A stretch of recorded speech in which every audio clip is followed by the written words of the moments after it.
आप सब पर सलामती हो। अफजल अली अफजल का लिखा हुआ है। आप कहते हैं कि बेकार लहू रोते हैं, हम तो समझे थे समझदार लहू रोते हैं। इस कहानी का नया मोड़ है मेरा मरना, क्यों कहानी के ये किरदार लहू रोते हैं। दाद देते हैं जिन्हें आप खुशी से उठकर, फन के पर्दे में ये फनकार लहू रोते हैं। ये भी कैसा ही अजब सीन है जिसमें मिलकर सारे के सारे अदाकार लहू रोते हैं। नाज़रीन, मैं हूँ यासिर रशीद और आप मेरा व्लॉग देख रहे हैं। नाज़रीन, गयासुद्दीन बलबन एक दिन शिकार खेल रहे थे। तीर चलाया और जब शिकार के नज़दीक गए देखा तो एक नौजवान उनके तीर से घायल गिरा, तड़प रहा है। कुछ ही पल में उस घायल नौजवान की मौत हो गई। मालूम करने पे पता चला कि वो पास के एक गांव में रहने वाली एक बुजुर्ग माँ का इकलौता सहारा था और जंगल से लकड़ियां चुन के बेचता था और जो मिलता था उसी से अपना और अपनी माँ का पेट भरता था। गयासुद्दीन उसकी माँ के पास गया, बताया कि उसके तीर से गलती से उसके बेटे की मौत हो गई। माँ रोते रोते बेहोश हो गई।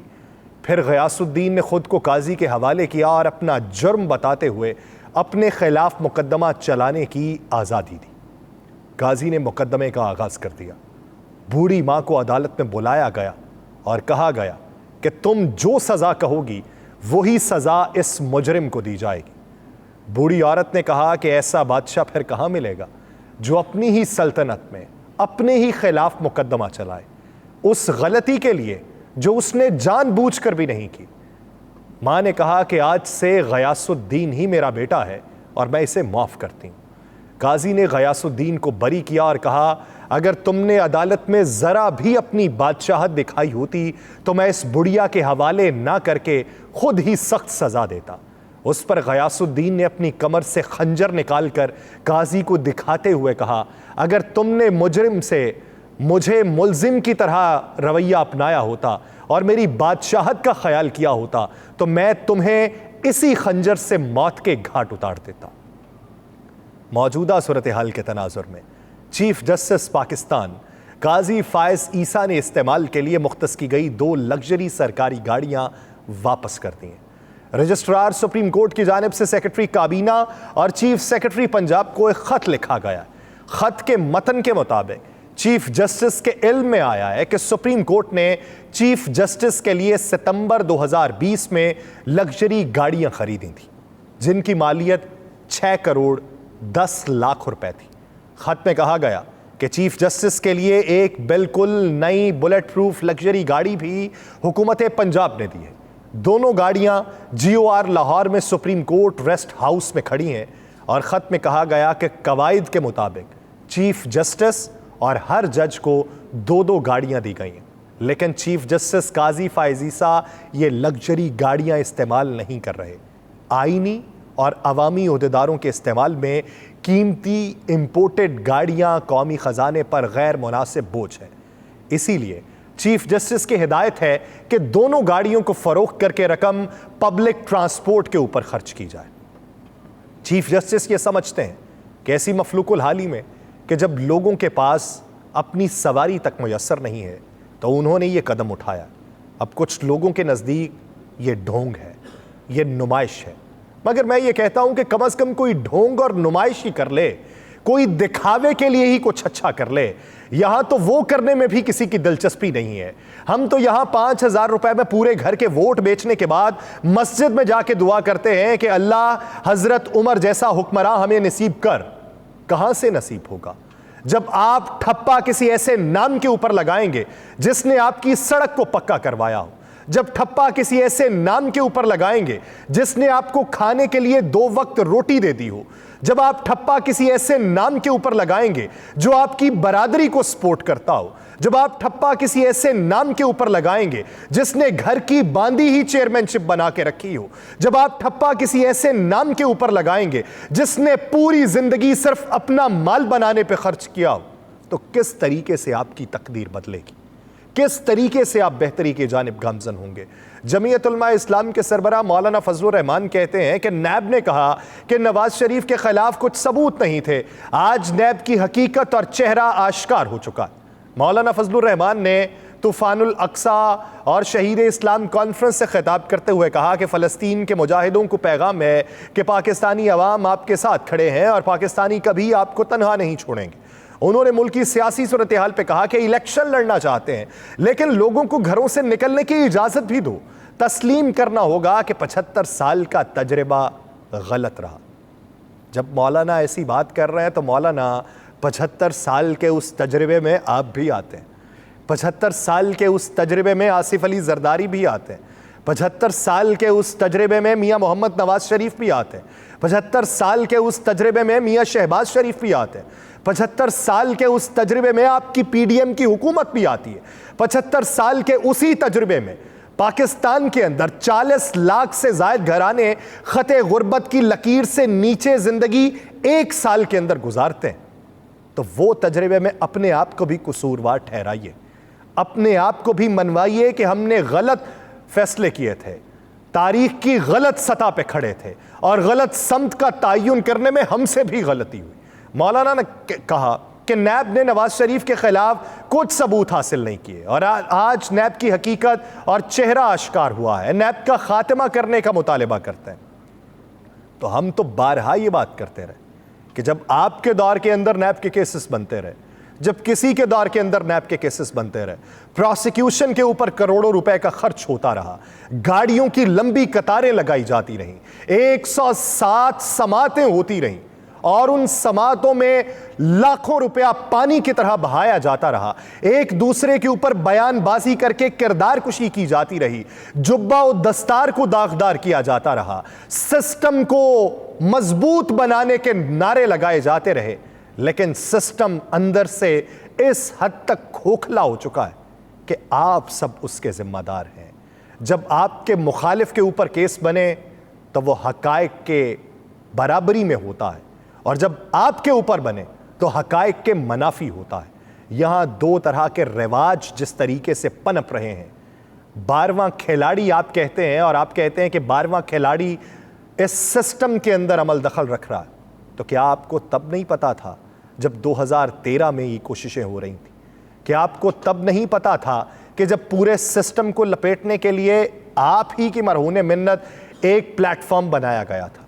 लेकिन आप तो घर की नशिस्त नहीं छोड़ते, आप तो पार्टी नहीं छोड़ते।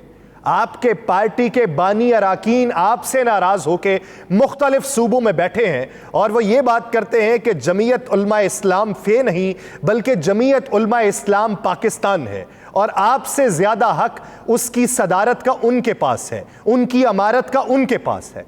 लेकिन आपकी पार्टी के अंदर रिवाज आ रहा है, जब पाकिस्तान पीपल्स पार्टी के चेयरमैन भी चेयरमैनशिप अपने साहबजादे को देने की रवायत कायम करेंगे, जब पाकिस्तान मुस्लिम लीग नून के अंदर भी सदारत अपने भाई को दी जाएगी, तब आप दोहरे मायार के काबिल होते हैं, तब आप सिस्टम को सही करने की बात नहीं कर सकते। कम अज कम उबूरी ही सही किसी ने किसी को अपना नुमाइंदा तो मुंतखब किया है, घर के अंदर तो नहीं रखी, अपनी बहन को चेयरमैन तो नहीं बना दिया, अपने किसी भाई को चेयरमैन तो नहीं बनाया, या किसी और चाहने वाले को चेयरमैन तो नहीं बनाया। कोई ऐसा तो खड़ा किया है कि पार्टी के अंदर से सोच रहे हैं भाई ये कहां से आ गया। पाकिस्तान तहरीक इंसाफ के इंट्रा पार्टी इंतखाबात के लिए कागजात नामजदगी की वसूली के अमल का आगाज हो चुका है।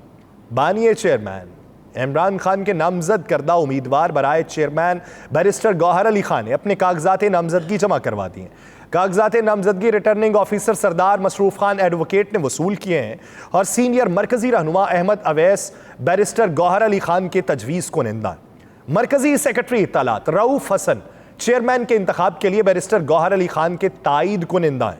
Chief election commissioner Tehreek Insaf नियाजुल्लाह Niazi advocate भी इस मौके के ऊपर मौजूद थे। लेकिन यहां पे एक और भी शख्स देखने को मिला, अकबर एस बाबर आज के दिन आए। लगता है कि अकबर एस बाबर किसी खास एजेंडे के ऊपर है। पाकिस्तान तहरीक इंसाफ के बानी रहनुमा अकबर एस बाबर 13 साल बाद पाकिस्तान तहरीक इंसाफ के मरकजी सेक्रेटरीट पहुंचे। उन्होंने कहा कि इंट्रा पार्टी इलेक्शन की मालूमात लेने आया हूं, अकबर एस बाबर की मीडिया के सवाल पर जवाब में कहना था कि कागजात नामजदगी, वोटर लिस्ट, इलेक्शन के तरीकाकार की मालूमात हासिल करनी है। कई बानी अराकीन इलेक्शन में हिस्सा लेना चाहते हैं और कल के इंट्रा पार्टी इलेक्शन में भरपूर हिस्सा लेना चाहते हैं। अब ये अंदर की खबर बाहर निकालेंगे। अकबर एस बाबर की अगर मैं गलत नहीं हूं तो उनकी बुनियादी रुकनीत भी मुअत्तल है। अकबर एस बाबर वही हैं जिन्होंने इमरान खान के खिलाफ केस किए थे। अकबर एस बाबर वही हैं जो फॉरेन फंड जो केस था उसके अंदर भी दरखास्त गुजार थे। पाकिस्तान तहरीक इंसाफ के खिलाफ मुख्तलिफ दरखास्तें अकबर एस बाबर की तरफ से दायर की गई थी और आज अकबर एस बाबर जो वहां पर पहुंचे तो पीटीआई वालों के भी इस वक्त कान खड़े हुए हैं। वो भी सोच रहे हैं कि चीज़ें किधर से आ रही हैं और किधर को जा रही हैं और आइंदा का मंजरनामा क्या होगा। लेकिन मौजूदा सूरत हाल में चेयरमैन पाकिस्तान तहरीक इंसाफ और साबिक वज़ीर ख़ारजा शाह महमूद कुरैशी के खिलाफ साइफर गुमशुदगी केस की समाअत कल अडयाला जेल में होगी। वजारत कानून का नोटिफिकेशन ऑफिशियल सीक्रेट एक्ट अदालत में जमा कराया गया। ऑफिशियल सीक्रेट एक्ट के तहत कायम की गई खुसूसी अदालत के जज अबुल हसनात जुल्करनैन ने साइफर गुमशुदगी केस की समाअत की। FIA special prosecutor Zulfikar Abbas Naqvi, PTI वकाला बैरिस्टर तैमूर, शेराज रांझा, खालिद यूसुफ और दीगर अदालत में पेश हुए।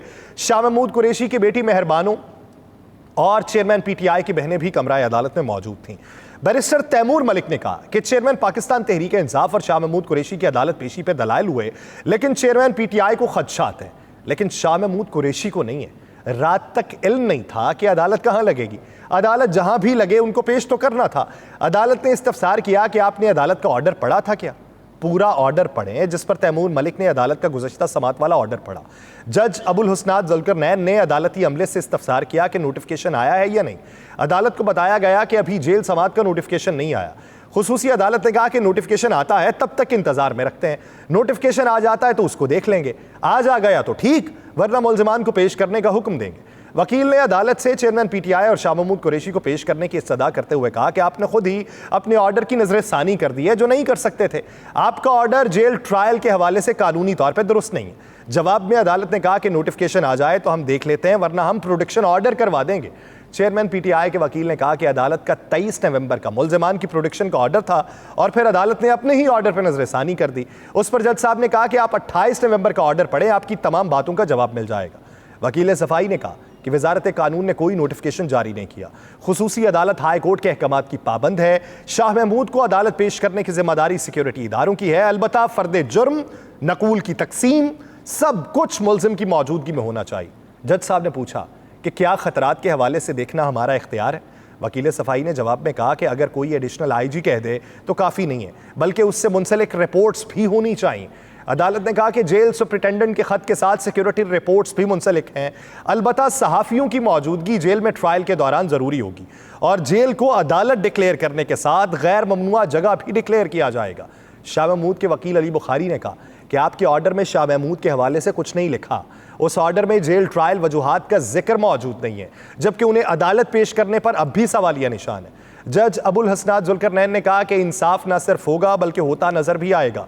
अलबत्ता खुसूसी अदालत जेल में ट्रायल करने की पाबंद थी, लेकिन समाज जेल से मशरूत है। मैं वजारत कानून के नोटिफिकेशन का इंतजार कर रहा हूँ। वकील सफाई ने कहा कि अदालत ही उधर ले जाएं। उस पर जज ने जवाब दिया कि अदालत ले चलेंगे जेल में, फिक्र ना करें, ट्रायल पेंडिंग है। चेयरमैन PTI असल मुल्जिम जबकि शाह महमूद कुरैशी शरीक मुल्जिम है। जज अबुल हसनात ने कहा कि हाई कोर्ट ने अब तक की समातें गैर कानूनी करार नहीं दी, बल्कि ओपन कोर्ट ना होने की वजह से ट्रायल को गैर कानूनी करार दिया था। वकील ने कहा कि गुज़श्ता ऑर्डर के बाद चेयरमैन PTI और शाह महमूद कुरैशी को कैद रखना गैर कानूनी है। दौरान समाज चेयरमैन PTI की बहनें रोस्टम पे आई। अलीमा खान ने अदालत से पूछा कि जज साहब नोटिफिकेशन कब आएगा। उस पर जज साहब ने जवाब दिया कि वजारत कानून का नोटिफिकेशन अगर नहीं आया तो मंगवा लूंगा। अलीमा खान साहिबा ने कहा कि हम कमरा अदालत के साथ ही बैठ जाते हैं, इंतजार कर लेते हैं। अदालत ने साइफर गुमशुदगी केस में वक्फा किया और साइफर केस की समाअत वक्फे के बाद दोबारा शुरू हुई तो ऑफिशियल सीक्रेट एक्ट अदालत के जज अबुल हसनात जुल्करनैन ने कहा कि वजारत कानून के नोटिफिकेशन अदालत में जमा हो चुका है। साइफर केस की समाअत कल मुकर्रर है और शाह महमूद कुरैशी से मुतल्लिक भी नोटिफिकेशन में तहरीर किया गया है। अदालती अमले ने PTI वकला को वजारत कानून का नोटिफिकेशन पढ़ के सुनाया। PTI के वकला ने कल समाअत मुकर्रर करने पर एतराज़ किया, जबकि स्पेशल प्रोसिक्यूटर FIA ने आज ही अडयाला जेल में समाअत मुकर्रर करने की इस्तदा की। बाद में साइफर केस की समाअत कल तक मुलतवी कर दी गई। अब इस पूरी समाअत का हवाल आपके सामने बयान करने का मकसद क्या था?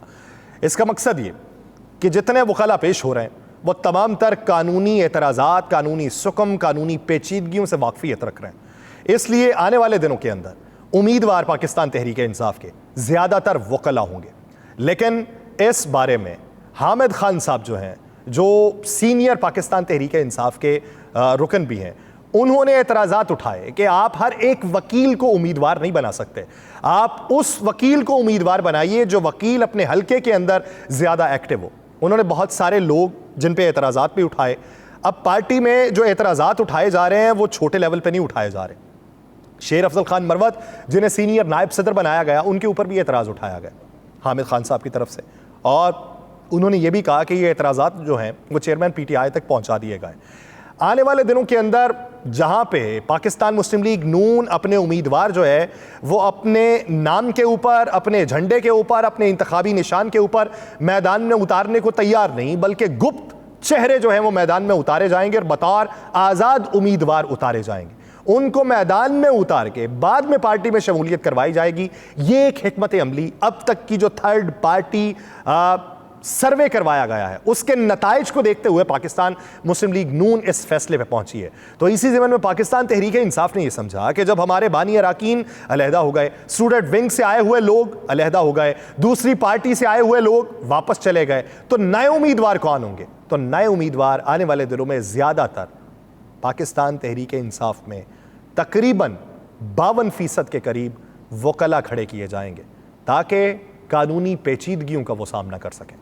मुझे दीजिए इजाज़त। अल्लाह निगहबान।